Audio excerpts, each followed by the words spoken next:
د افغانستان تاریخي موټر جوړونکي اتل افغان دردونکي کیسه دا چې ایران کې ورسره څه شوي جزئیات هم دې ویډیو کې وګورئ او چینل سبسکرایب کړئ.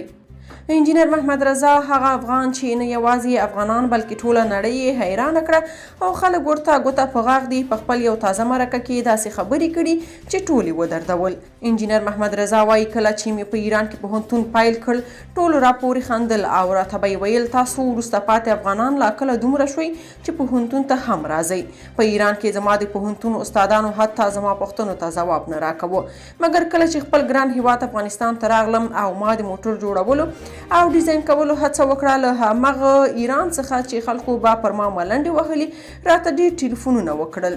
او ویل به یې چې راشه موږ به تاته د ایران تابعیت او پاسپورټ درکو خو خپله پروژه د ایران په نوم معرفي کړه. خو ما هر یو ته ویل زه د خپلې رښتینې خاورې خدمت کوم او نړۍ ته دا ثابتوم چې افغانستان کولی شي له ایران، پاکستان او حتی جنوبي اسیا څخه ښه شی جوړ کړي. ویاړم چې افغان یم او نړۍ ته وایم چې افغانستان اوس هم ژوندی دی او ساه اخلي. هغه همداراز ویلي چې ماته دا مهمه نه ده چې حکومت د چا په لاس کې دی، بلکې ماته مهمه دا ده چې زه د خپل افغانانو نوم او استعداد نړۍ ته ښایم. یا د دې وی چې د دې ځوان لخوا جوړ شوی موټر د ډیرو خلکو توجه ځان ته جلب کړې ده او حتی دا چې پاکستانیان وایي موږ ټول عمر یو سوزکی موټر ونه شو جوړوی، خو جنګ ځپلي افغانستان داسې تاریخي موټر جوړ کړ.